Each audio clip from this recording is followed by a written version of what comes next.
தேர்தல் களம். மேற்கு வங்கத்தில் தனித்துவ அரசியல்.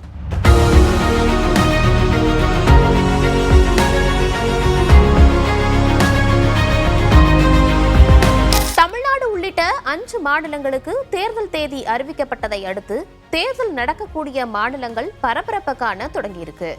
அதுலயும் 25 வருஷத்திற்கு பிறகு மேற்கு வங்கத்துல 2 கட்டங்களாக தேர்தல் நடக்கவிருக்கிறது அப்படிங்கிறது அதிக கவனத்தையும் பெற்றிருக்கு. பாஜக காலூன்ற முடியாத மாநிலமா இருக்கிற மேற்கு வங்கத்துல இந்த முறை போட்டியே திரிணாமுல் காங்கிரசுக்கும் பாஜகவுக்கும் தான்.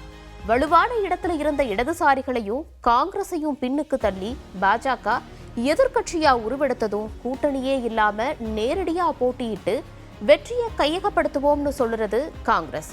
இடதுசாரிகளுக்கு மட்டும் இல்லாம திரிணாமுல் காங்கிரசுக்கே பெரும் சவாலாத்தான் பார்க்கப்படுது.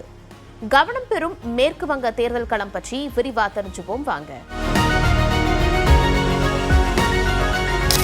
கவனம் பெறும் 2 கட்ட தேர்தல். பீகார், உத்தரப்பிரதேசம் மாதிரி மேற்கு வங்கத்திலையும் தேர்தல் வன்முறைகள் அப்படிங்கிறது அதிகமா இருந்ததால இங்கேயும் பல கட்டமா தேர்தல் நடத்தப்படுறதுங்கிறது வழக்கமா இருக்கு. 2011 6 கட்டமாகவும், 2016 7 கட்டமாகவும், 2021 8 கட்டமாகவும் இங்க தேர்தல் நடத்தப்பட்டுச்சு.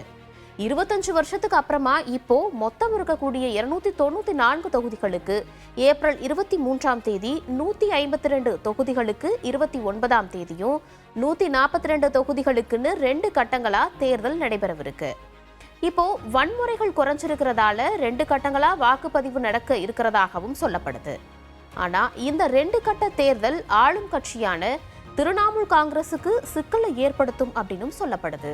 முக்கிய எதிர்கட்சியான பாஜக தன்னோட இருப்பை அதிகப்படுத்தி வர்ற சூழல்ல இந்த சிக்கல் பாஜகவுக்கு சாதகமாகவே அமையும் அப்படின்னு சொல்லப்படுது. காரணம் என்ன அப்படின்னு பார்க்கும்போது பாஜக இருக்க தொகுதிகளை மறுபடியும் கைப்பற்றினாலே மம்தாவோட 226 வெற்றி இலக்க முறியடிக்க போதுமானதாக அமையும் அப்படிங்கிறது தான். ஆளும் திரிணாமுல் காங்கிரசுக்கும் பாஜகவுக்கும் இடையே தான் மேற்கு வங்கத்துல கடுமையான போட்டி நிலவி வர்றத களத்துல பார்க்க முடியுது. மற்ற கட்சிகளை விட மம்தா பானர்ஜி தலைமையிலான திரிணாமுல் காங்கிரஸ் வாக்கு விகிதத்துல முன்னிலையில இருந்தாலும் பாஜக கடுமையான போட்டியை கொடுக்கும்னே பெரிய அளவுல எதிர்பார்க்கப்படுது. அதுக்கு காரணம் 2016 291 தொகுதியில போட்டியிட்டு 10.16 வாக்கு சதவிகிதத்தோட 3 தொகுதியில மட்டுமே பாஜக வெற்றி பெற்ற நிலையில 2021 293 தொகுதியில போட்டியிட்டு 37.97 வாக்கு சதவிகிதத்தோட 77 தொகுதியை பாஜக கைப்பற்றியிருக்கு. இதுக்கு இடையில 2019 மக்களவை தேர்தலை எடுத்துக்கிட்டோம்னா 42 தொகுதியில போட்டியிட்டு 40.25 வாக்கு சதவிகிதத்தோட 18 தொகுதிகள்ல வெற்றியை பதிவு செஞ்சிருக்கு.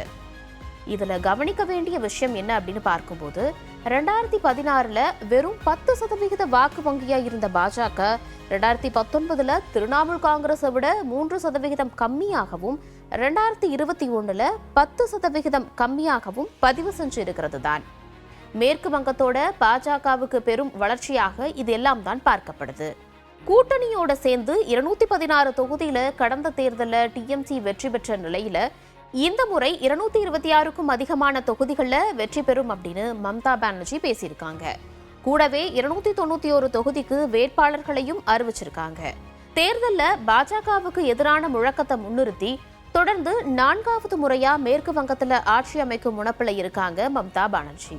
அதுபடி 52 பெண் வேட்பாளர்கள், 95 பட்டியலினத்தவர் மற்றும் பழங்குடியினர், 47 சிறுபான்மையினர் அப்படின்னு வேட்பாளர் பட்டியல்ல இருந்தே திரிணாமுல் காங்கிரஸ் மக்களை ஈர்க்கவும் தொடங்கியிருக்காங்க. தீர்மானிக்க போகும் 2%. மாநிலத்தினுடைய முதன்மையான கட்சியாகவும் எதிர்கட்சியாகவும் இருந்த இடதுசாரிகள் மற்றும் காங்கிரஸ் தங்களோட பலத்தை இழந்துட்டே வர்றாங்க அப்படிங்கிறது தான் கள யதார்த்தமாகவும் இருக்கு. குறிப்பா 2021 இடதுசாரிகள் காங்கிரஸ் கூட்டணியில ஐஎஸ்எஃப் கட்சி மட்டுமே ஒரு தொகுதியில வெற்றி பெற்றாங்க. பிரதான எதிர்கட்சிகளை 2 தேர்தல்ல தடமே இல்லாத அளவுக்கு வீழ்த்தி பாஜக வளர்ந்து வந்துட்டும் இருக்கு. திரிணாமுல் காங்கிரஸ் 43 இருந்து 45% வாக்குகளையும், பாஜக கூட்டணி 41 இருந்து 43% வாக்குகளையும், மற்ற கட்சிகள் 13 இருந்து 15% வாக்குகளையும் பெறும் அப்படின்னு கருத்து கணிப்புகள் சொல்றபடி பார்த்தா 2% வாக்குகள் தான் வெற்றி தோல்வியை தீர்மானிக்கும். அப்படின்னா அந்த 2% வாக்குகளை யார் கைப்பற்ற போறாங்க அப்படிங்கிறது தான் மக்களும் தேர்தல் முடிவுகளும் தெரிவிக்கும்.